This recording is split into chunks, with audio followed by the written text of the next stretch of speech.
This is the Average Guy Network, and you have found Home Gadget Geeks, show number 460, recorded on September 17th, 2020.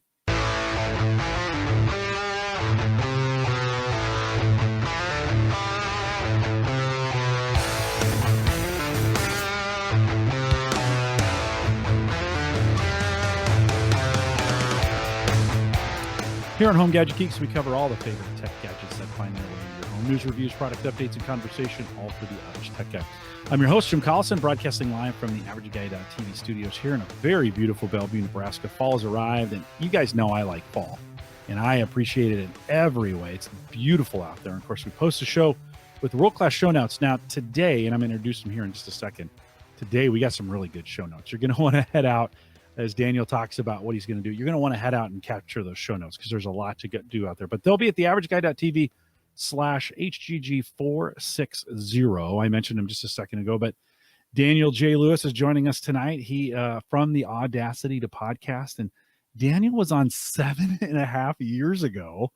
Home Tech Interview is what I called it back in that day, number 4. Not even a Home Gadget Geeks came on, and we talked about audio. Daniel, welcome back.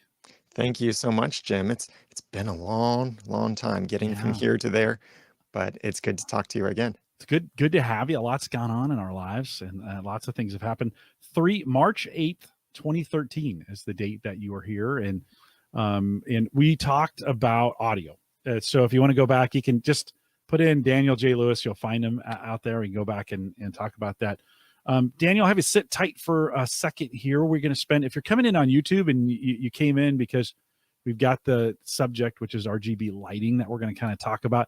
Hang tight. We got some community stuff to go through, and then we'll get to that stuff. Daniel always get those comments like, took them 10 minutes to get to the point. We're like, well, that's the point. That's kind of what we do here. So hang tight for me. 1 second. One is I've been using Podpage. Daniel, have you seen Podpage? Yes, it's a service that when I first saw it, I thought, really? I don't think we need this. But then after I looked at it, I thought, oh yeah, we need this. It's really, really good. In fact, I'm going to just get rid of my app. So I've had an app. I've had an iPhone and a Android app. I've been paying $99 each for that. Big thanks to our Patreon subscribers who help me pay for that every year. But I think people are moving away from dedicated apps. I just find like most people that are listening to podcasts are listening to it on their own player. Don't you think? Most people I think so too. There was that classic thing that, people know how to install an app better than they know how to listen to a podcast. But I think that delta is so much smaller now that we should just tell people to subscribe in their podcast app. Yeah, I think so. And okay, wait a minute. Before we go too much farther, you've got a great service as well. Like, there's probably nobody that knows podcast and podcast numbers better than you. Can you give us give us a 1 minute little promo of your plugin that helps podcasters? I made a WordPress plugin. Is that what you're referring to? That one? Yeah. Because I've made several things for podcasters. Yeah. That's what I do, is I make stuff for podcasters. Yeah. So the WordPress plugin, and Jim is probably one of the power users of it, is called Social Subscribe and Follow Icons, or for short, Subscribe and Follow.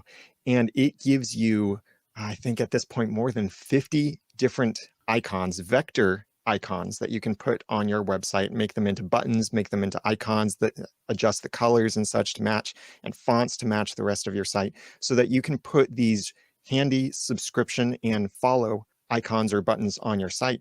And when I created it, I used to code this stuff completely manually for some of my clients and for myself. And I thought I could make a plugin for this. And it helps podcasters. It helps social media people. Like, it's the only place, I think it might be the only plugin that has a vector stitcher icon in it, or for a while it was, at least, but it's got, all of the other ones in there. It's had an Amazon icon for a while. So if you're excited about having your podcast on Amazon Music, you can already use the Amazon icon there. You could use the Amazon icon for something else, support us through our Amazon affiliate link. That's not quite their policy though, but things like that you can do. Twitter buttons, Patreon buttons, all kinds of things. GitHub, almost anything you can think of is in it, or simply request it and it will be in it. And that's at subscribeandfollow.com. Yeah, let me just show it really quick, because I'm super proud of the work. You can see these icons right here. I've got them on the page that are available. And then if you go to the AverageGuy.tv/subscribe, or you just click the subscribe button, you'll actually see all the ways you can subscribe to the audio for Home Gadget Geeks, the video, because we have a video RSS feed. Why wouldn't you?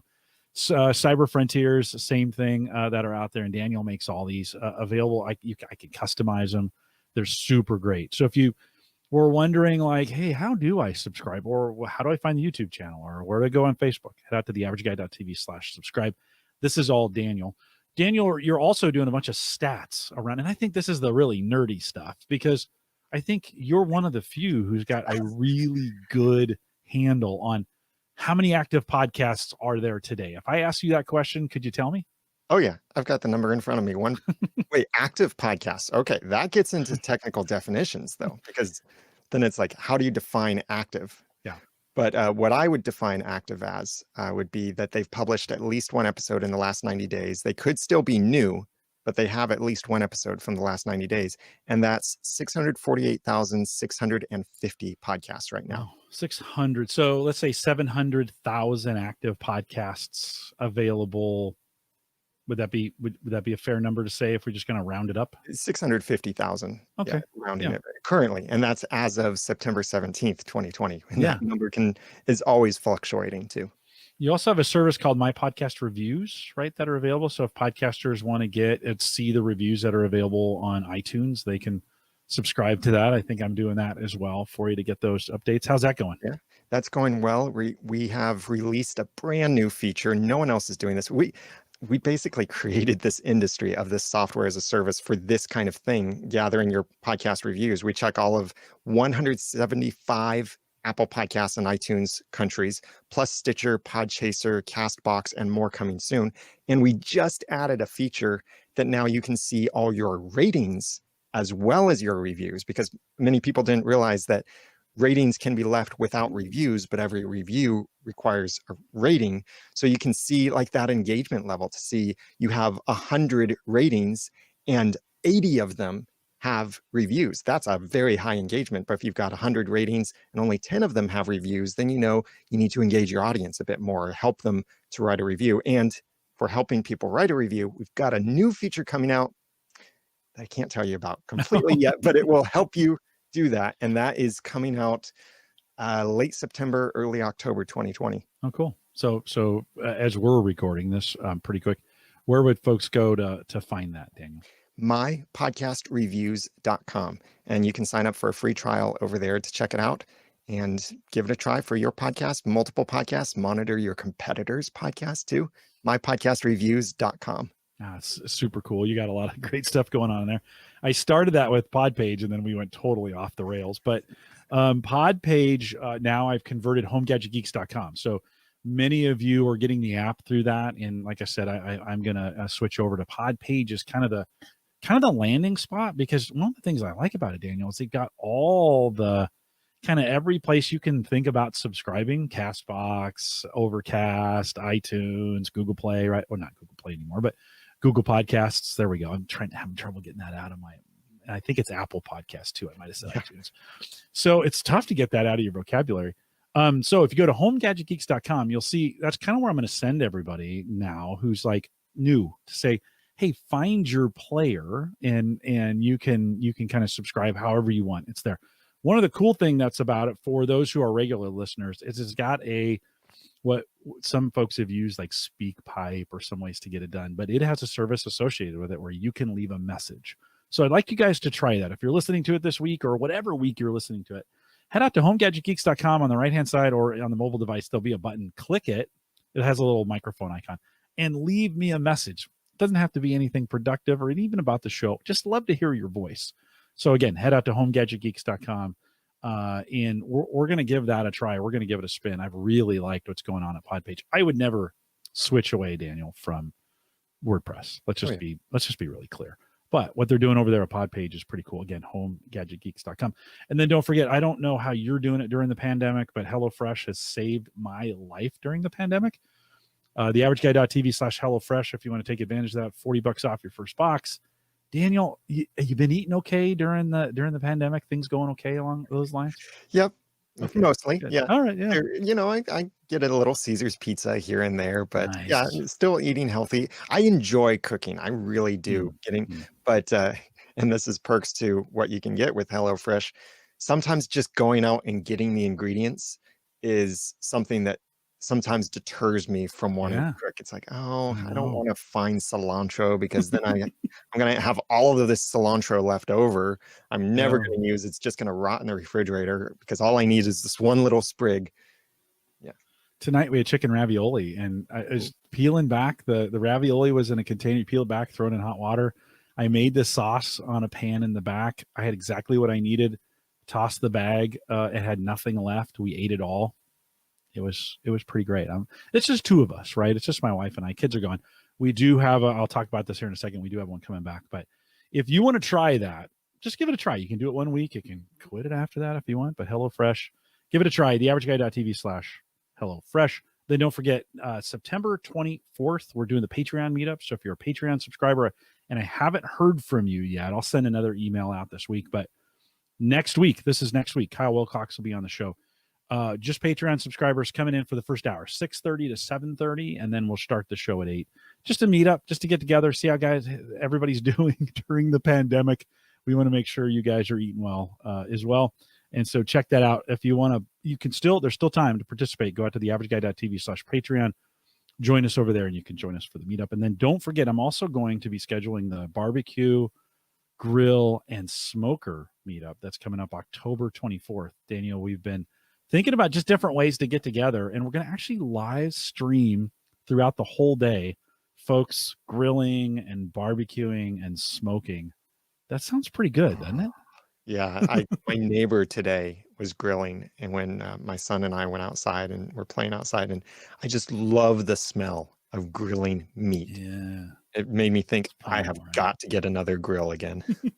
Yeah, no, for sure. You got to come across one. Look on Facebook Marketplace or some of those. Sometimes you can get a Weber for $50-$60, and that'll get you back in the game.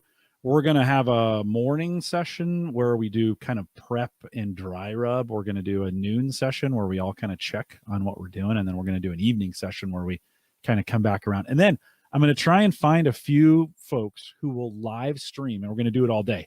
Live stream a webcam on the smoker. Like that's all it's going to be. It's just on the smoker, watching smoke come out. But that's what we're going to do all day. So that's coming up October 24th. By the show next week, I'll actually have an Eventbrite. I just started building that today. I'll have an Eventbrite event for that set up, and you can register and join us. No cost. Just want to have you jump in those as well. Then one more thing. So 5 years ago, we talked about Daniel being 7.5 years ago. 5 years ago, next month, Tim, our son, joined the Marines, and I actually spent some time in show 234 talking about him. We had just sent him off, and the Marines did some really interesting things with social media. And what was super cool about it is I found it really quick on my phone tonight during dinner. I was like, I wonder what I said about that. And we got an opportunity to listen to that podcast where he talked about all the cool things the Marines were doing to keep kind of parents involved and not overseeing their kids, but at least knowing what's going on during it. So it was fun to go back and do that. One of the things I appreciate, just a lot of listeners here that have been around during those times. And it's just weird to think it was 5 years ago. He'll be home on Monday and he's out of the Marines. So for those of you who've been on the show that long and have hung around that long, it's about the time I started Ask the Podcast Coach, to be honest, with Dave Jackson. Thanks for coming on the journey with me. I appreciate it. It's kind of fun. And it was kind of fun to go back and listen. I wonder how many other times I mentioned the Marines in the last 5 years.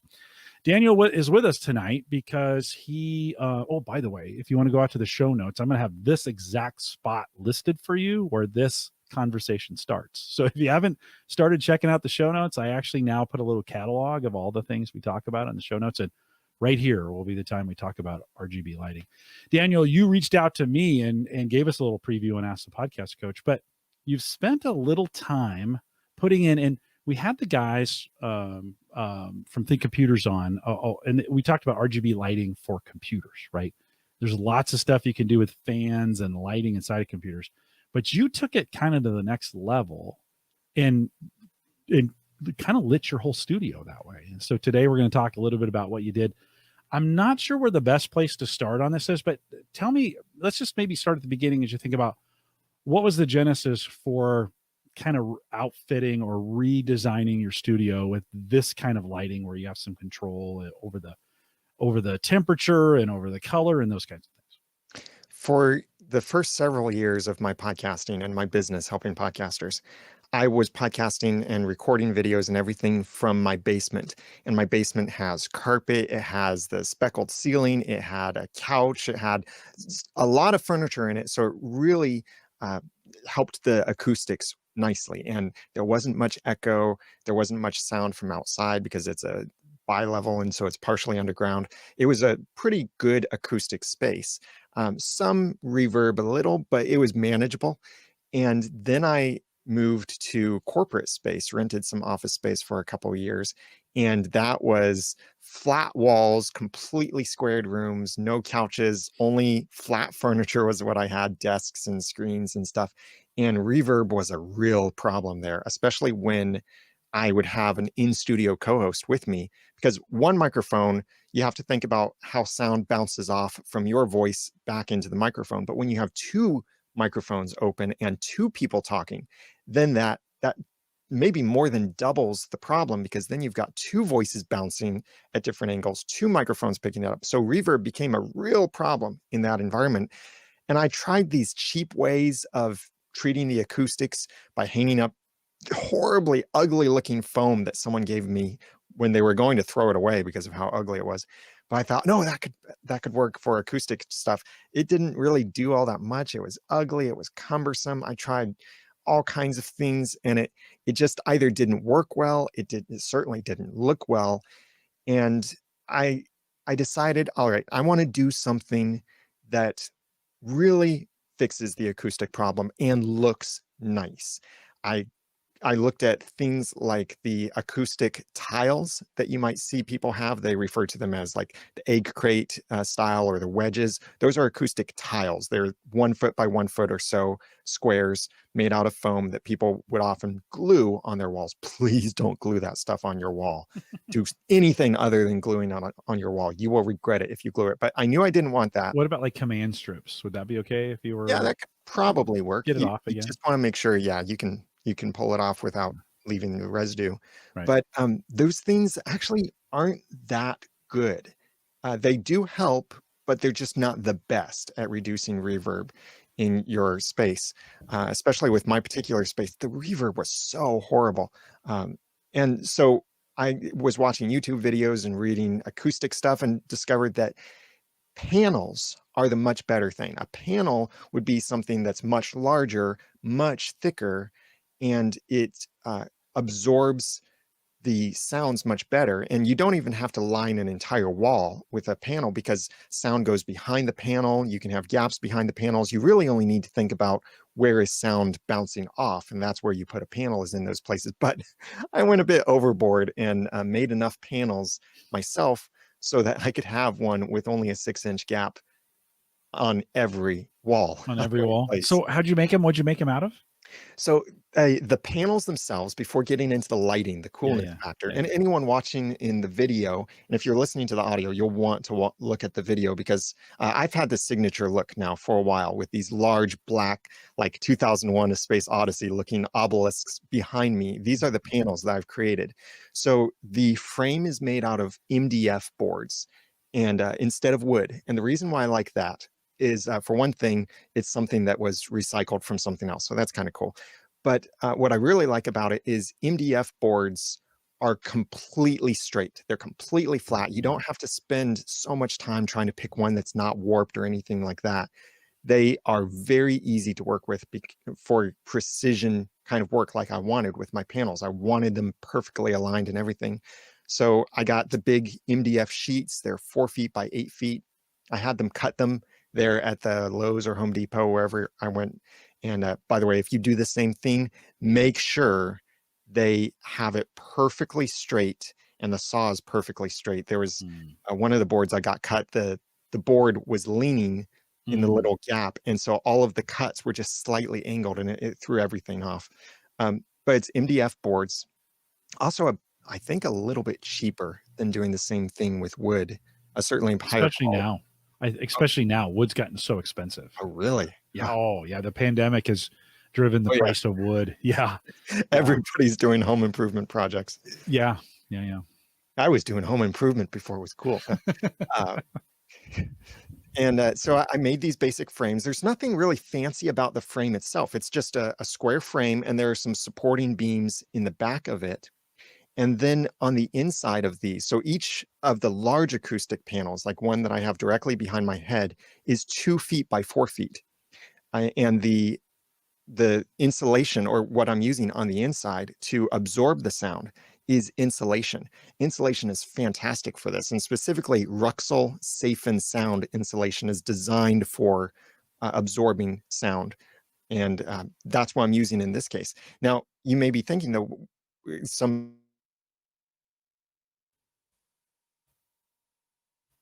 construction, my panels are 24 inches wide. I had to special order the insulation. Didn't actually cost all that much more, but so I could make 24-inch wide panels instead of 16-inch wide panels. And the insulation works great. I've seen some people just layer towels, sew some towels together and layer them, and that can work really well too, and maybe even be a bit cheaper. I didn't know about that when I did the insulation, but and then so after all of this is put together, these panels are about 4 inches thick or so. There's a little bit of space behind them, which is good. Then I wrap them in black speaker cloth because, like Lego Batman, I only work in black and sometimes very, very dark gray, which is actually a problem that I'll get into in a little bit. But I really like the look of black. So I went with black speaker cloth. If I was redoing these, I would probably redo them in white or gray or something else. But I like the black and I like the contrast. So I wrapped them in this black speaker cloth. You can use other color speaker cloth. You could get burlap is also something. You just need sound and air to be able to pass through the cloth. So if you can hold up a piece of the cloth and blow through it and feel your breath on the other side, that's the kind of cloth you'd want for this. So I wrapped it in that. Then I heard that it's best if your acoustic panels are sitting away from the wall a little bit, or whatever surface they're protecting, because that gives more space for sound to get around behind the panel and get absorbed by the panel, as well as more space for sound to dissipate when it gets through the panel, bounces off the wall, and then hits the backside of the panel. So I tried to think of different ways to do this and found a simple hack is door stoppers, not the springy kinds, but the hard, stiff kinds, just from Walmart. Bought every single one at my local Walmarts. I had to visit several Walmarts. I bought them all out of their door stoppers and put them on the 4 corners of these boards and these panels, and made panels in different sizes. I cut some of the insulation to half size. So the result are these large black obelisks, but they work really well. The acoustics is fantastic now with these all over the walls. I'm gonna make you big screen so we can kind of see kind of what they look like. What's the most expensive part of that? The MDF, and is this the right installation, that the Safe and Sound? Yeah, is that the right Ruxel Safe and Sound? You can find it, the standard 16-inch stud size, you can find at any local hardware store probably, but the 24-inch, I had to go to an independent hardware store and special order, which didn't cost much more. And it's designed for fire and soundproofing. So that's pretty cool. So what was the most expensive part of that then, do you think? I think of the acoustic aspect of it, not the lighting, because the lighting is probably the most expensive, but the acoustic aspect, insulation, I think, is the most expensive, so if you want to save even more money, you could just find a bunch of towels. And when I say towels, they can look like anything. You could go to Goodwill and buy every single towel they have, because you're putting speaker cloth or some kind of cloth over it to hide whatever is in there. Right. So whatever's on the inside doesn't really matter. Yeah. So what do you think? What do you think just for the insulation part? What do you think the end bill is on that? Something like that. For the insulation itself, I'm not sure. But think about the panel and the panel install. Yeah, the whole panel. Yeah. So this kind of thing, you can buy this kind of thing commercially for $200 and up per panel. Right. Easily, I've seen these kinds of things go for $500. I built these for about $20 to $25 each. Oh, okay. Yeah. And that's including the fancy RGB going into it. Yeah. Cool. So yeah, So thousands of dollars. one of the things too, and you think about sound enhancing, let's just say that's what we call this, right? Or sound deadening isn't necessarily just for a studio or for just for Right. podcasters. If you've got a theater room, if you've got a spot in the house that's just loud, you could create, and instead of using speaker cover, you could put art in front of it, right? You could use canvas, or you can, and it's a great way to kind of deaden if you got some loud spots in your house. A lot of homes are coming with hardwood floors, and those are super loud and super noisy, and just a great opportunity. They're already Tony's already telling me that they'd look great in the new home Gadget Geeks studio. I don't know where that new studio is coming from.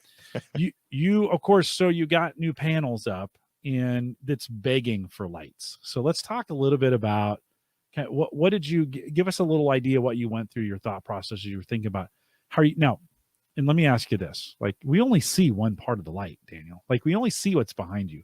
Is everything lit that way, or do you just have what's behind you lit that way? I have, since I've redone the RGB lighting, I have about half of the panels in my room lit that way. I'd love to do them all. It's just not necessary. The lighting is really there for it to look good to the camera, not to me. In fact, when I'm just down here in my studio working on my own, I almost never turn on the lights. For one thing, because of sometimes a little bit of glare off the screen. The other thing is just the color balance. I can't quite get the right color because I went with RGB instead of some of the other options that are available for lighting strips. But it's mainly just an accent thing to look great. Now, it'd be really cool if every panel in my room had it. And where I actually got this idea was a while back. I was looking at maybe moving homes, and I found this one home that the basement had acoustic panels already on the walls with lights glowing behind them. And the homeowner wasn't selling the acoustic panels. They were musicians. I had asked, they had this whole recording studio in their basement. I had asked, are you including those acoustic panels? They said, nah, probably not.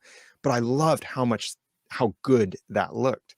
And that's where I got this idea of it'd be really cool to have light glowing behind the acoustic panel, not only just for the fact that that would remove shadows, but what you could do with that when you start adding color.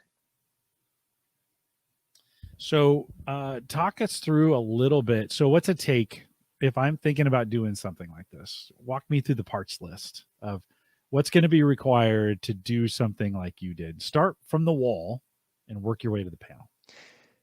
homegadgetgeeks.com/HGG460. Did I get that right? You got it right. Good. Nice job. Yeah. You'll have a parts list out there, Yeah. but just kind of walk us through a little bit of what. Yeah. So I've provided the parts, so I don't need to go into too much detail about some of these smaller pieces, but so I'll first tell you the mistakes I made with this, because I learned some major lessons. The first panels I made, I bought different RGB strips from Amazon based on what I saw going on sale for lightning deals, because I saw, oh, these are RGB SMD 50/50 strips. So they're all going to be the same, right?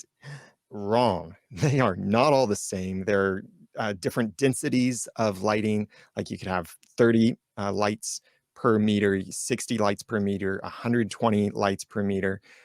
There are, of course, different SMD, like 38, 28, something like that.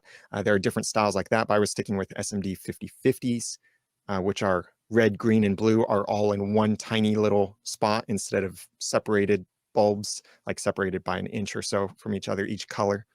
But I learned that not all of them were made the same, even though they have the same basic design. And the way you could really see that was if you set them to white. Now, if you want white from RGB, there are different options. Either get white strips, or they make RGB strips that have RGB and white. They even make strips that have RGB plus cool white and warm white. So you can get lots of control there if you want to. And those have different numbers of wires that connect with them too. I just wanted RGB. So these strips that I got, if you put them to white, some of them looked kind of blue, some of them looked kind of green, some of them looked kind of pink. And that messed things up because that meant the color wasn't quite balanced. So if I set them all to blue, some might look more blue than others or be brighter than others or a nicer looking blue than others. So that was a mistake I made. The other mistake, I had no idea about voltage drop. And these RGB strips are really thin. There's very little copper inside of these things. So when you're sending voltage through one end, the lights on the other end will be noticeably dimmer than the lights at the very beginning because there's so little copper that that voltage just can't be carried in full to the very end. It's very small. And if you're working with 12 volts and you lose 4 volts along the way, then that's 25% of your lighting power. And I could see it on my panels where I would wrap the lights around the back of the panel, start at one corner, wrap it all the way around, end at that same corner. You could see how different the lighting was from one end to the other. The right. light quality would be different. Yeah. Well, you don't think about that, right? You don't think like, yeah, this is a math problem. This is an electricity problem. Yeah. Yeah, I just thought you plug it in, it's going to be the exact same brightness at one end from the other. And this is cutting the strips shorter than they come. They come in 16.4 feet is. Is that 5 meters? Yes, 5 meters. They come in 5 meter kits. And I just assumed same brightness all the way across. It's not the case. I've learned a lot about electricity since then. And so I'd had all of these different strips. And when I moved my studio back to my home, and I started working with these things again, I was really thinking, I think I might want to redo this first, not because of the lighting quality or the colors, but because I realized I had a safety issue. Somewhere along the way, I realized I've got these 12-volt strips plugged into these power adapters, and they were all the wrong kinds of power adapters. The strips needed 5 amps of power, but I had all of these 12-volt, 1 amp adapters lying around from, old laptops, old hard drives, old everything geeky that I've since thrown away, except the power adapters, because I thought I might need that someday. And it was a mess. Like on the video here, I'll show if I move to the side. Let me make you big screen there. There we go. What you would have seen before, both in the old studio and before I redid the things here, was you would have seen a wire hanging from every single acoustic panel because every one of them needed power in order to keep the brightness. And now the only wire I have visible is a wire to a speaker. And everything else, I'll explain how I hid the wires in a moment. But I was trying to think of how can I make it so that the cables aren't showing, and could I just get better power adapters and connect all the panels together? And that's when I realized my power adapters are not right.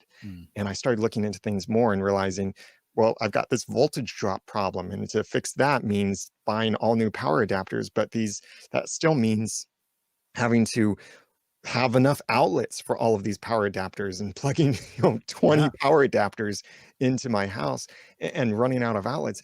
I was just realizing this is going to be a mess. And so I started looking at, all right, I just want to completely redo this and redo it the right way. So that's when I got into looking at things like how instead of using 12-volt RGB strips, instead getting 24-volt strips, because the voltage drop is the same. There's the same amount of copper, but it's a mathematical difference. 4-volt droppage, 4-volt drop for 12 volts is 25%, but a 4-volt drop for 24 volts is a much lower percentage. So because it's a percentage thing, the brightness difference at the end of a strip was noticeably different using 24-volt strips. The other thing I learned about is that voltage, did you know you can have voltage being added at both ends of a strip? No. I didn't know that. I thought that'd start a fire. Yeah. I just didn't understand certain things like that. So just simply splitting the power input and putting it at both ends of the strip so that then there's a tiny measurable voltage drop in the middle of the strip, but it's not enough, especially working with 24-volt strips. It's not enough to see a lighting difference. So now my panels, it still wraps around in the back with the RGB lighting, but the power goes in once and then gets split and then connects all the way through. So it's much smoother. Getting 24 volts meant different power supplies, but also I was thinking, I really don't want wires hanging down. I don't want to get a bunch of 24-volt power supplies and having all of these wires behind me. That always looked clunky. And so what I did instead is this wall that's behind me in my home. So if you've ever been in the Midwest, then you know what seems like the federally mandated bi-level home, where it's like, let's make a hill and build a house halfway inside of that hill. And let's make it so when you walk inside the house, you're faced with a crisis. Do you go upstairs? Do you go downstairs? Because there's not enough space to stay where you are. You have to make a decision. It's not good for Midwesterners. I don't know why these bi-levels are so popular out here. I hate them. Tons of them are built that way. But they do work pretty well for podcasting. And behind me is the stairway that goes up to the entryway and then up to the upper level. So right behind this wall that's behind me is underneath the stairwell, some unfinished area. So I have access to the back of the drywall that's there. So I got this idea that what if instead of powering every panel with a power adapter, how about I get a central power supply, tap off of it as much as I need to, and then just drill a hole through the wall and run the power line directly to the panel that way. And so the end result, I've got a bunch of holes in the wall behind me, but they're behind the panels. The end result then is that these panels are just floating there with the light glowing behind them. These RGB lights that I can change the colors for them. And no wires hanging underneath. It looks really clean. It's now definitely safe. I made sure that I got enough wattage for the power supply, really shopped around for a name brand power supply. Because when you're working with power, I don't think you want something cheap from China. You want something high quality that's not going to start a fire. And I put this all in a nice enclosure. And the end result, I'm really happy with it because it looks very clean. But then, of course, there's also the professional, really cool aspect of it with the RGB lighting.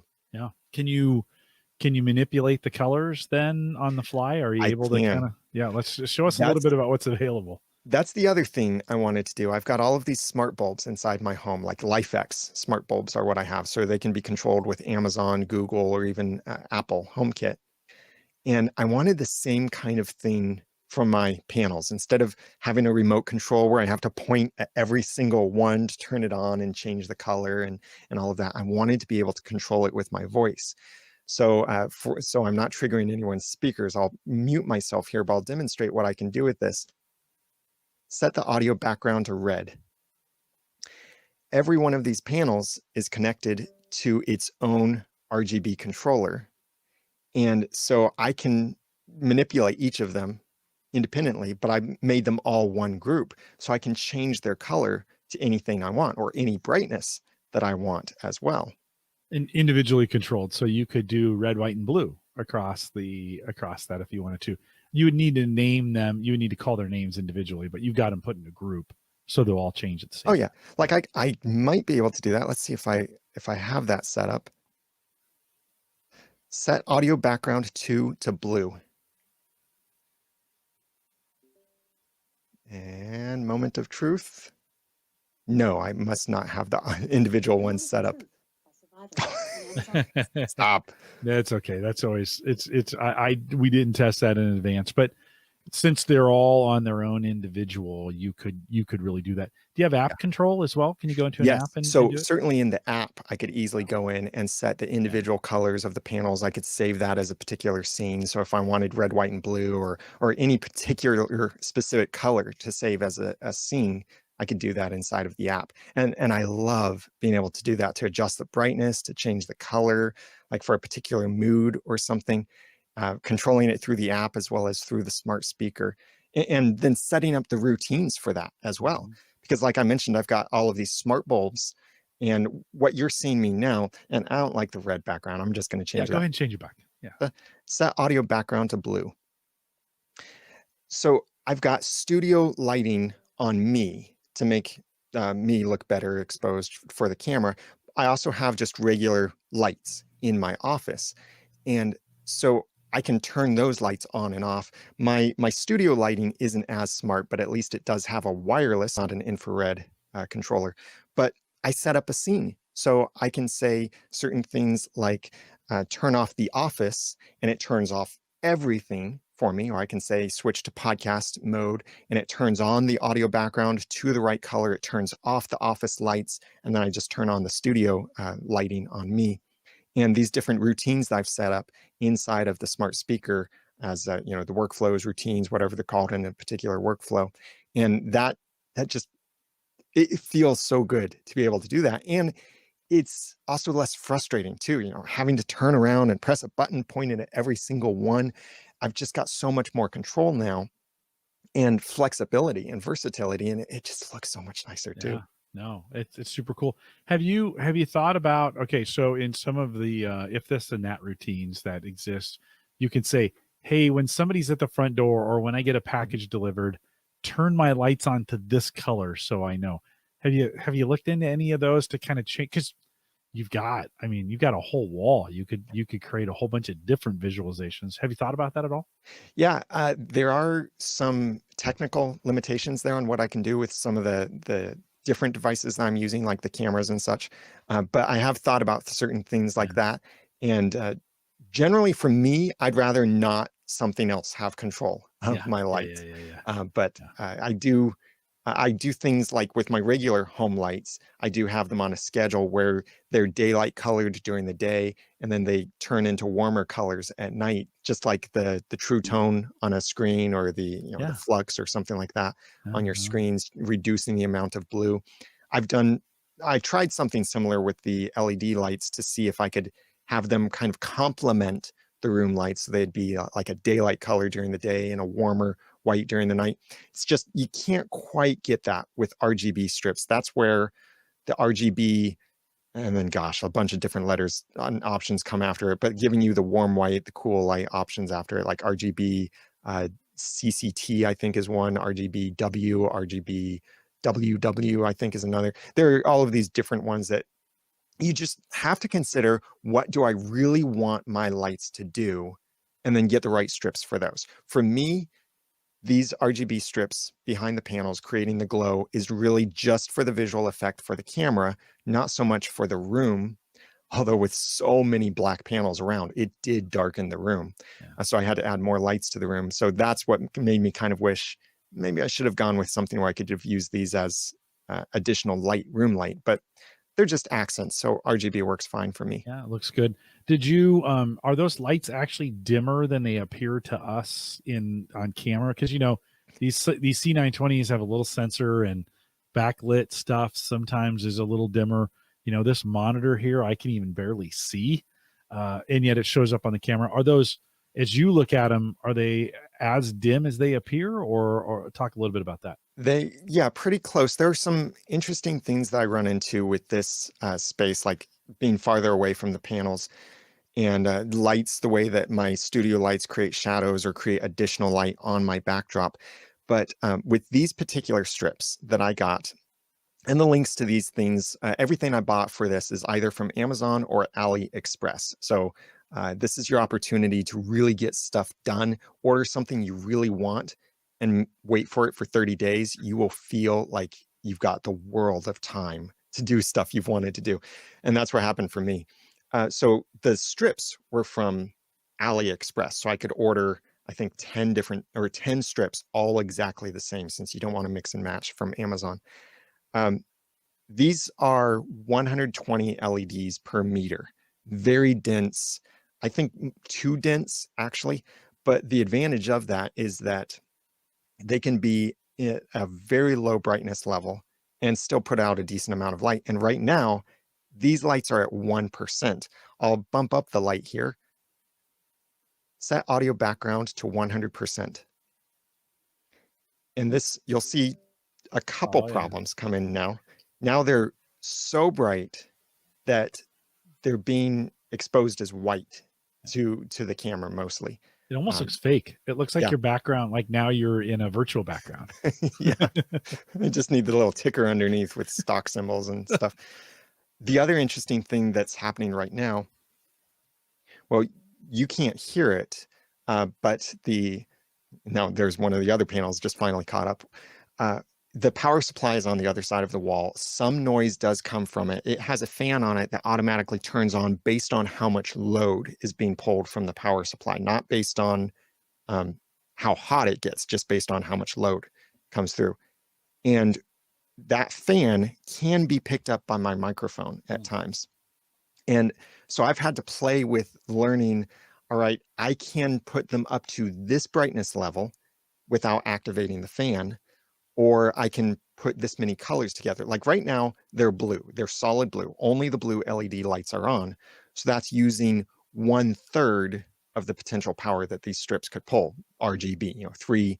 If all of them are on, if I've got them set to white, like I'll do right now, set audio background to white. Now, all 3 lights are on. And there comes the fan. That looks cool though. If you're only listening to the audio, you got to come over to the video on YouTube and watch that. theaverageguy.tv/HGG460. You got to come over and watch that behind me, because that really does look fake now. I mean, that almost looks like Jesus has arrived and like the angels, right? Yeah, it does. It's because I've exposed the camera to how my skin looks, not based on the background. And I've adjusted the background to complement my face. Now, with the lights at white and at full brightness and so many lights, it's so dense. The wall is now a solid white, overexposed to the camera, actually causing a little bit of a lens flare. I just noticed that's kind of a J.J. Abrams effect there. and now the power supply is revving up. And one of the other things I discovered is not only to be considerate of the power supply fans when that might turn on. And this isn't a problem for people who are doing this for just their home entertainment or something like that. But if you're recording a podcast, you have to be considerate of what other noise there is. The other problem that came up is coil whine, which PC builders will probably be familiar with. This is one of those other things I learned about in this whole process. I'm gonna turn this off. We'll stop blinding. Set audio background to 1%. So I've learned certain things, by the way, of like I can have it at white up to this percentage level. I can have it at blue at this higher percentage level. And one of my panels needs to be rewired because I did not do a good job on it. And so sometimes the coloring is a bit off. But the coil whine is where there are these different coils that are for different reasons inside of the power supply, and electricity goes through this wire that's wrapped around this thing that looks like a donut with wire wrapped around it, and it's an electromagnetic thing that's happening, and electricians are probably just cringing at my bad description. It's okay. We understand. What happens is as this electricity is going through, wrapped around this thing, is it starts to vibrate, and that vibration will cause a high-pitched whine to come out of the power supply, and that happens depending on how much power you draw. So I've learned, like with my system, if I get to just below triggering the fan, that's when the coil whine is the loudest. So I have to find that particular balance of, okay, this is going to trigger the fan, but this is going to trigger the coil whine. And now that I know what those levels are for my particular setup, I can work around that. Yeah. So it sounds like a lot of testing and judging and like, okay, what does this sound like? There you go. You get your lights back to the way they were. How long do you think it took you from after install to get it all kind of the way you want it, like the way it is today? As far as figuring out the lighting levels and everything? Like just as you think about from the time you started doing the install of these things to the time it got to that, what was the duration? How long did you test this for? For maybe an hour, just playing around with it. Some of it was just playing to see what can I do, turn it on, turn it off, turn it on again, turn it off, turn it on. Just having fun with being able to control a wall of light is pretty fun, you gotta admit. Oh yeah. The different things that you can do. If you could do anything different now, I mean, it's working, right? And you're going to break it again probably at some point. Just because you're going to try to do something that you're like, oh, why did I break it? But what would you do differently today if you had to do it all over again? What else? You mentioned a couple of lessons that you learned, but anything else that you learned through the process? Yeah, some of the things like when I first got these strips. So these RGB strips are really not made for precision measurements.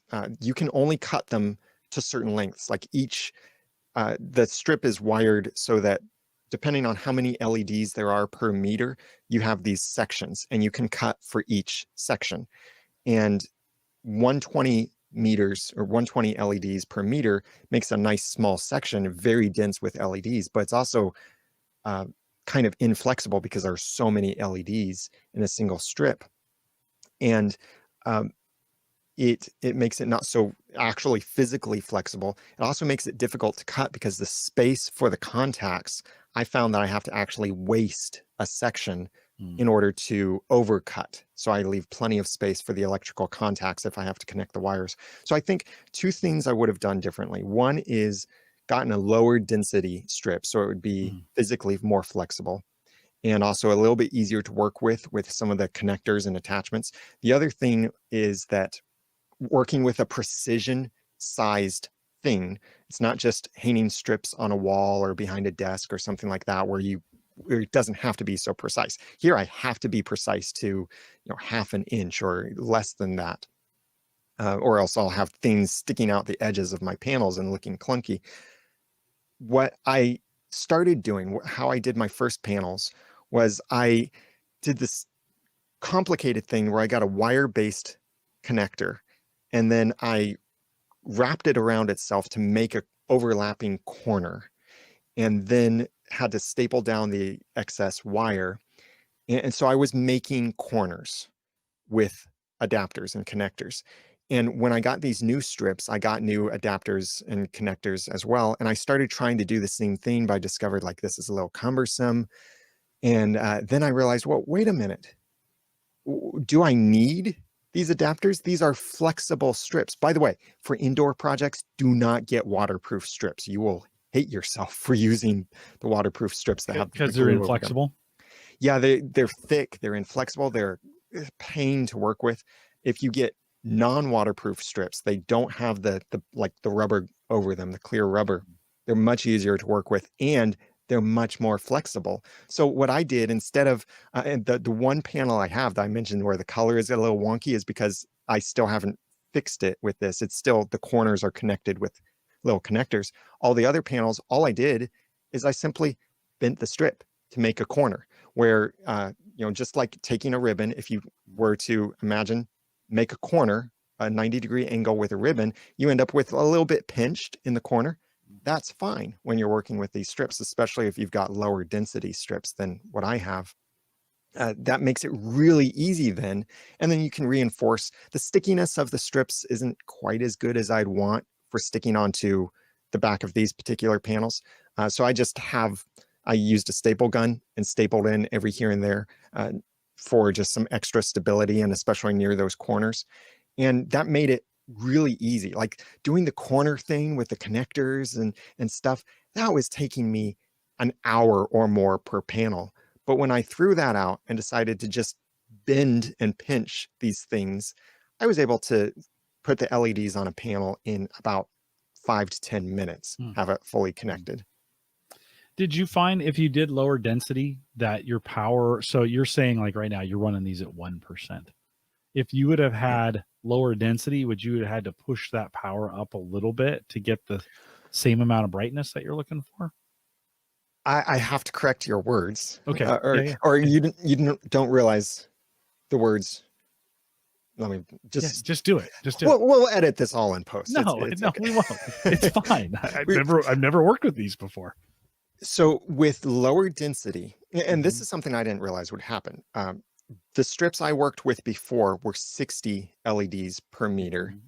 These new strips are 120 because of something about the way the electronics work. In order to get the smaller sections for 24-volt strips, you had to get 120 LEDs. And I was still, when I bought these LEDs, I was still in the mind of, okay, I'm going to have to cut these at the corners and connect them. So I need to have that flexibility of the smaller sections so I can be more precise in my cuts instead of like 6-inch long sections where now I know I didn't need that. And so with so many LEDs, twice as many LEDs, I can have the brightness down. I'm running these at 1% brightness. I never thought that I'd only need 1% brightness. That's because there are twice as many bulbs back there as my 60 LEDs were. So if I was using the 60 LEDs per meter, I think I could then just turn up the brightness. And I don't think it would have made any difference to how smooth the lighting looks because I had the 60 LEDs before. Yeah. A side note on that, though, the closer the LEDs are pointing at the surface. So my LEDs, I don't think I explained this. My LEDs are on the backs of the panels or on the frames. They're pointing at the wall. They're not pointing out. They're pointing directly at the wall. The closer the LEDs get to the wall, the more you would see the separation between the bulbs. And you might see like, that dotted look behind you. That's why I used door stoppers, is to give me about 3 inches of space from the wall, not only for the acoustic benefits of that, but also that gives more space for that light to mix together so you don't see the individual dots of each bulb. When I had the 60 LEDs per meter, you didn't see those dots. You definitely don't see them with 120 LEDs. But if I was using 60 LEDs per meter, I would probably have to make the brightness just a little bit higher. But the result would balance out that I'd probably still be drawing the same amount of power. Yeah. Just wondering with the less, you're pulling a little bit more, but it's not technically more power because all that works out in the wash. Just kind of wondering is folks are thinking about, hey, if I was going to do this, thinking through, like, those are great tips already. In other words, no, I don't need the corner connectors. I don't need and maybe I want to go lower density on that. I love the idea of the DIY doorstop. I'm sure they just had a screw on the back end and you just right into the MDF. Do you have to drill out the MDF to screw it in before you because MDF's tough to get a screw into? Well, yeah, everything. And that's the other thing is, before I did this, I never understood the need for pilot holes, drilling pilot holes. Now I understand because here, if you are as ignorant as I was not that long ago, if you drill or if you drive a screw through wood, guess what happens? It cracks. Who knew, right? Yeah. I didn't know. But just drilling pilot holes. And actually, my braces that help keep the frame together in the back are wood, just because I wanted something cheap. So it is actually wood in the back. It's, I think, 1x2 little boards. That's what I drilled into because it's a larger flat surface for the base of the door stoppers, and I drilled into that, and then just screw in the door stopper. Yeah. No, that sounds like a great solution. Have you you thought about hooking it up to any kind of vocal or music monitor to go along with the vocals of the music? Imagine if you were talking and it was, that's maybe too much movement for you. Well, now that it's app powered, it could do that kind of thing. Yeah. Like while we're still talking here, I am going to open the app to see if there is that feature. And that's another thing. Now, there are 2 popular apps that control these things. And this is on the cheap end of RGB strips. You can get stuff like from Philips, the Philips Hue line, or LifeX, or all of these very well-known brands that are digital LED strips. And digital LED strips are so much fancier, where you can actually address each bulb individually, not the entire strip. Like, I cannot make one of those bulbs white. Neither can I change the length of a hair on my head. Pull that scripture in. But with digital bulbs, you can do that, but digital costs much more. So these there's like $80 a strip for Philips. And these strips, by the way, for a 5-meter long strip were about $7, I think, from AliExpress. Pretty reasonable. Yeah. But you waited a month to get them because they're coming from China, right? Yeah.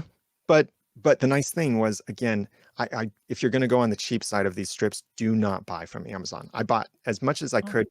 I mean, other stuff I bought from Amazon, but on Amazon, it's hit and miss. I've got all of these other strips that are different coloring and different quality levels. And you find, like I found one, finally, I found a good provider on Amazon. And apparently that one strip I bought was their last strip. They're gone. And that's Forever. I think these are just people who buy this stuff from Alibaba.com or the consumer side AliExpress.com and resell it on Amazon. I mean, I even thought of that when I saw the prices on Yeah. AliExpress. Yeah. And then when they run out, they're done. They close up shop. Mhm. And then you don't know exactly what strip that was. But so on this cheap side of things, there are two controller apps that you'll be looking at for this stuff. One is Smart Life, and the other is Magic Home. And those are the apps that are available for iOS and Android that would control these things and also handle that connection with your smart speaker devices. Only the Google and Amazon devices support these things. But the Smart Life app, I think, looks nicer and is easier to work with, especially the connection process and the setup process is easier, but you don't get as much control in it. Like if I know I want these to be RGB 50 or R50, G100, and B0, I can set that inside of the Magic Home app, but I can't set that inside of the Smart Home, or was it Smart Life app? And that's based on the controller. So those little RGB controllers that I have that connect to the Wi-Fi are connected to one particular app ecosystem or another. It's not, you can't switch the apps. You're stuck with a particular app. And that's the other thing is I wish I got different controllers that were Magic Home, because Magic Home lets you set specific RGB values and also save preset colors. So if I know, okay, this is the color I always want to be able to use without making a scene inside of your smart speaker settings, Magic Home gives you that control. The Magic Home app doesn't look as good, but I think it works more precisely than the Smart Life app. But Smart Life is a bit easier to use. So it's a bit of one or the other. And that's the other thing is, and I had no idea about that when I bought all of those controllers. So Daniel, are you saying we should watch and avoid? I've got an Amazon deal up on the screen right now, 66-foot RGB LED strip for $40. Probably avoid something like this if we were going to go down this route, or no? Yeah, avoid that. Now that's not too bad of a price. Now, if you bought all the strips you need, if you could get from that one place and they're all the same, I think it's more important to have them all the same than necessarily the particular strips. But what I did find, and I lined up, I had, I think, 5 different strips. I lined them up and I set them all to white. Now, again, you're making white from red, green, and blue, so don't expect it to be a perfect white. But it was crazy how different they made white. And then I could also set them to different colors. Red seemed to be always the same with them, but like I set them to blue, and some of them look more blue than others, and some of them the blue looked more artificial, and that was the weird thing. So I think it's more important that they all match, whatever it is. But the ones I got from AliExpress, and you'll have the link in the show notes for these, I like them. The white they produce from RGB, the white looks white. I was amazed at how good the white looked coming from them. I did not expect that. I just wanted them all to be the same.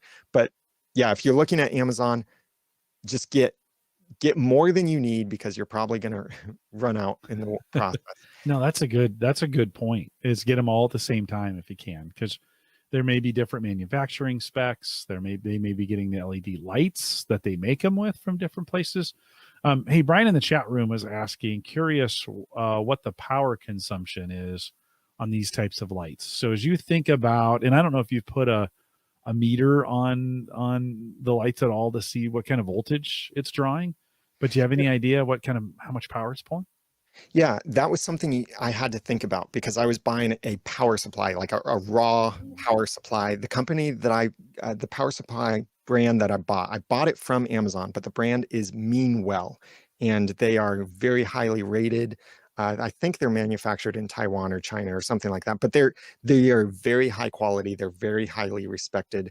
They cost more than what you might find from AliExpress. But the thing was, like I said earlier, working with power and voltage, I don't want to start a fire. So that one thing I wanted to make sure I got name brand, reputable name brand. And you have to look at things about the wattage. So the strips you're getting set, whether you're on 24 volt or 12 volt. Like I said, go with 24 volt. Almost everything you see on Amazon, like I didn't pay attention to I didn't check the voltage, but that strip you probably found on Amazon was probably 12 volt. Almost everything you'll find will be 12 volt. And 24 volt, you have to really look more closely. So the entire strip will take a certain number of watts. Like I think for me, if I was powering the entire strip fully, all 3 bulbs at full brightness, each strip I think uses 75 watts. So what I had to do was then calculate roughly how much of the strip am I using per panel? How many panels am I using?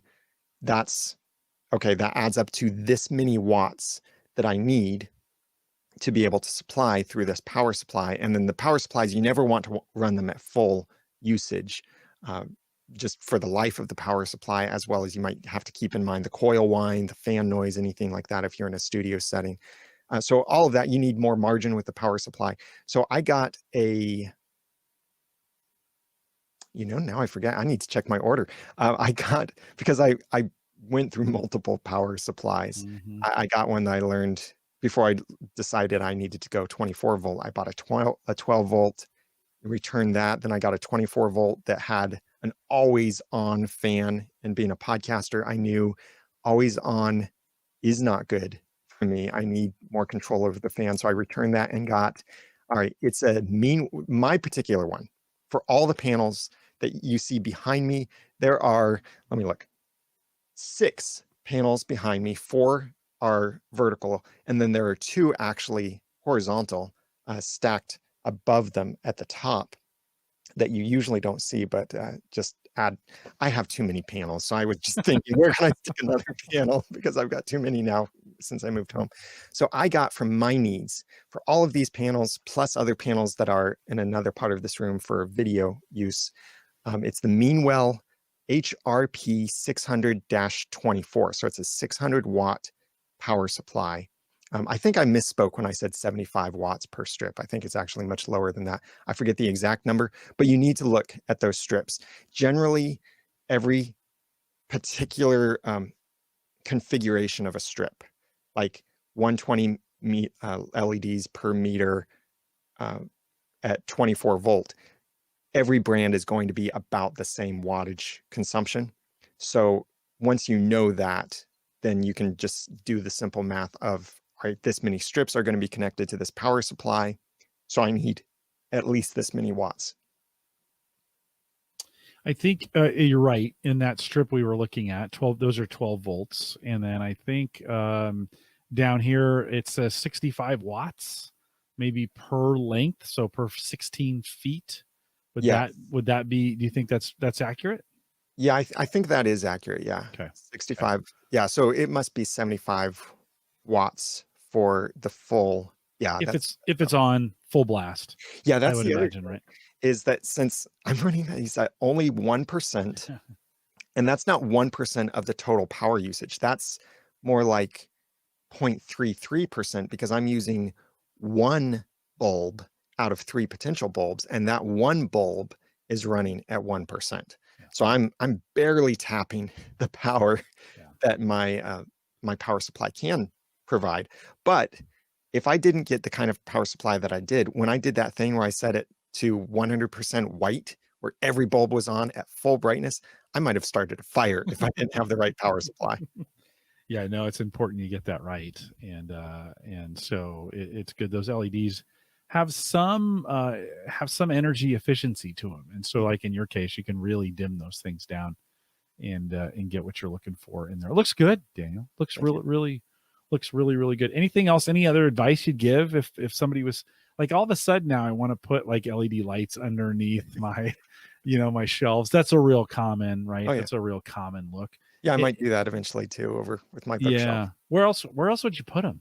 I've seen a lot of people put them like behind couches. Yeah. So to kind of shine up the walls that way. Where else?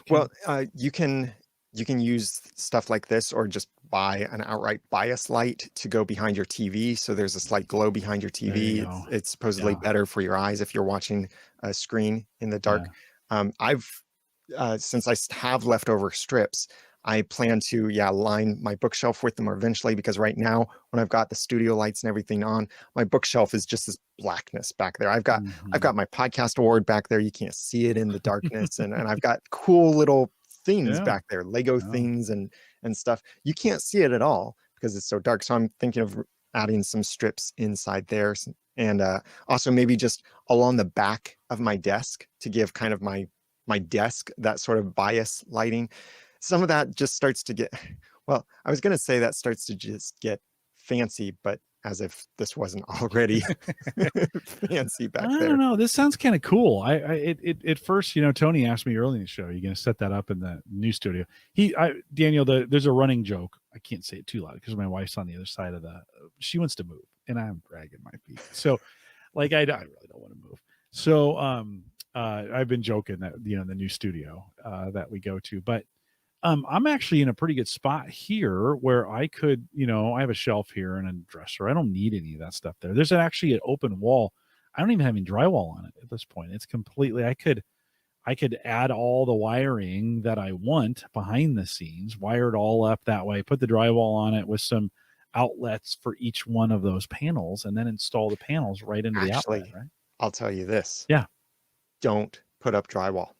Oh, okay. Because you put the insulation in the wall, yeah, and just put speaker cloth or some kind of whatever you want over it.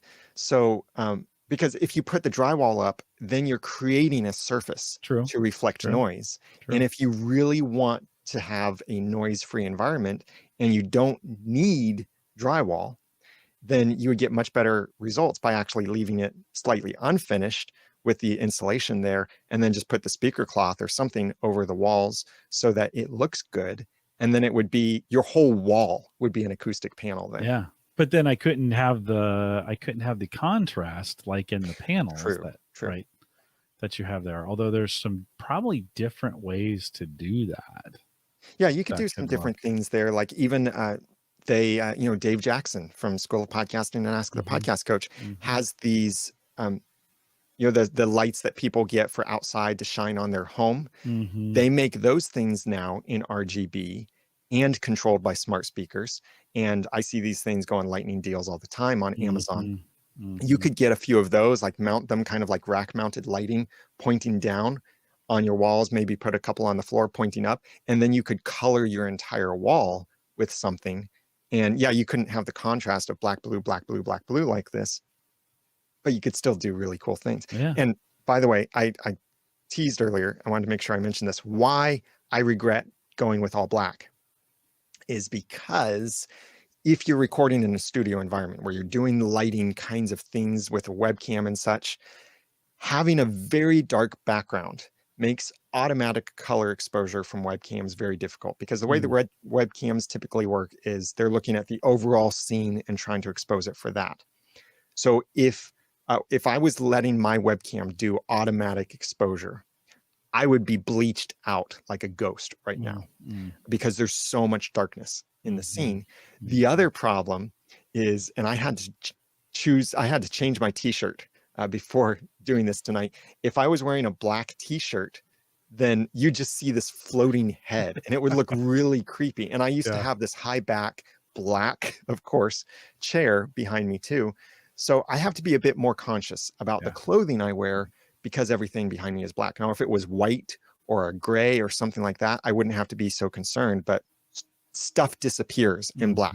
Stuff doesn't disappear in white, but it does disappear in black. So that's why I kind of wish I might have done something differently there. But then again, when I look at how I just like the black and the blue LEDs, I've been a big time fan of blue LEDs for, I might have gotten it from the Daily Gizwiz podcast many years ago. If you ever listened to that, I remember, Dick DiBartolo from there once said something like, I love anything if it's got a blue LED. I think it was around that time that I realized, you know what? I think I do too. Blue LEDs are cool. Yeah. Yeah. No, it looks good. I like it. It's a good look. Again, I've always kind of gone with this kind of homey look. I've moved things around. I'm always shifting things around. Lately I've been throwing a bunch of monitors up there just to kind of have something. Haven't really thought about it, but this just gets me thinking a little bit. Kind of like, oh, I could mess around. I'm in a spot where I could do it. I mean, Yeah. but already people, I don't know if you ever had that. If you have a home service person come in, like the guy who sprays for the bugs, or like if I have a plumber come down downstairs, they come to this office location. Now I've got 8 monitors and 4, that's 8's just on the desk, and then there's 4 back here, and they're like, what do you do again? Yeah, what do you do here? I used to get that all the time too. The cleaning staff at the old office that, they go from office to office. It's like lawyers, massage parlors, accountants, and just, the same old. And then they get to my office and they're like, whoa, what do you do here? Exactly.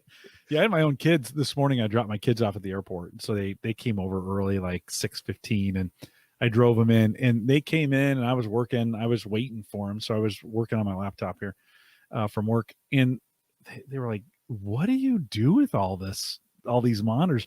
I had them all off so that, I was just on the 2 work computers, but I like real estate. That's what I like. I like screen space. And your look does look nice.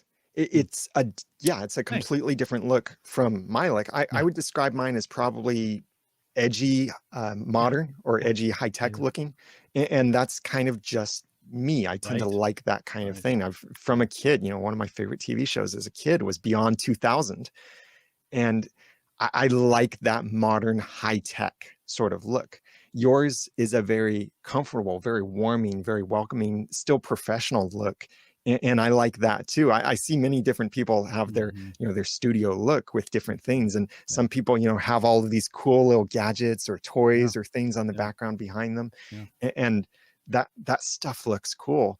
And sometimes I'm that kid who, when I got the opportunity to mix ice cream toppings or sodas or something like that, I mixed everything together and ended up regretting it because I wanted to taste everything. Oh, you sound like one of my sons who used to do that all the time too. Yeah, we call it a suicide, right? When you would mix all the sodas together, or all the. Listen. I still like to go to Quick Trip. We have Quick Trip. You guys have Quick Trips, right? No, we don't have them here, but I do have the cups in my car for whenever I'm traveling through a place with a Quick Trip. And they've got all the slushy. They have all the slushy flavors. That's why I carry the cups with me. It's so good, so good. It's so much sugar. Like I am on a sugar high for weeks after I go. One summer, my wife was out of the country, and I had the 2 small kids with me. We were doing construction projects while she was gone, and every afternoon I would reward good behavior with the 2 by going down to Quick Trip, and we get slushies. And man, I must have had about 8 pounds of sugar through that week of a slushy a day. It never ends. Daniel, thanks for suggesting. By the way, you jumped on Ask the Podcast Coach last week or 2 weeks ago, I guess now. Again, gave us a little update there on your Mac as well. There's a little bit of an update. If you're only listening to the recorded show, we actually in the pre-show talked a little bit about his Mac. So if you're interested in getting kind of an update on some new hardware from Apple, that's available in the pre-show. You can find that on the Patreon page. If you want to do that, head out to theaverageguy.tv/Patreon and subscribe. Love to have you as part of a supporter, and thank everybody as a Patreon supporter for doing that as well. Don't forget, we have the September 24th. That's next week. It's next week as we're recording this live. We'll have to have the Patreon subscribers out for that as well. Not too late. Head out to theaverageguy.tv/Patreon. You can join us pre-show for the hour before the show. Join in. We're just going to kind of have a good time together, and I want to get to know the Patreon subscribers a little bit better, so we appreciate you doing that as well. If you want to join us in the Discord group, theaverageguy.tv/Discord will get you there as well. Of course, you can always send me an email, jim@theaverageguy.tv, and we'd love to hear from you. Always love your feedback. Appreciate that. Want to remind you that theaverageguy.tv, the both media and web hosting powered by Maple Grove Partners. If you want to get secure, reliable, high-speed hosting from people that you know and you trust, and that's Christian, right? He's been doing this for 10 years with me. We call that in the industry, we call that self-hosting, but Christian does a pretty good job of having a pretty decent infrastructure set up for us. And so you can get plans as little as $10 a month that gets you web and media hosting together with plenty of power and a ton of bandwidth. MapleGrovePartners.com. Daniel, thanks for coming out tonight. Always great to have you. One more time, where do folks, like if folks want to find you, what's the best place to go to get everything? Go to the Audacity to podcast.com. That's my podcast about podcasting. That links to all the other products and services I have. That's also where you can contact me if you want to send any questions and such. I will be trying to keep an eye on the comments for this episode as well on the show notes page, in case you want to post any comments or questions there. And so the Audacity to podcast.com, my main site, and I'm on most social networks as the Daniel J. Lewis. And if they wanted to do any of those things we talked about at the beginning of the show, can they get to all your plugins and all that other stuff through the Audacity to podcast, all that stuff there? It's all there. Nice, near the top, easy to reach. All right, perfect. We are live every Thursday, 8 p.m. Central, 9 Eastern, out here at the RGB.TV Live. Kyle Wilcox joining us next week. He'll be on to talk about he's been doing some stuff in schools. He's got the, what's the name of that camera? Came on. That's the podcast coach. Nemo? No. Now, we'll have to find out next week. You'll have to come out and find out what kind of camera he's been working on and some new stuff with his school. We'll see you next week. With that, we'll say goodbye, everybody.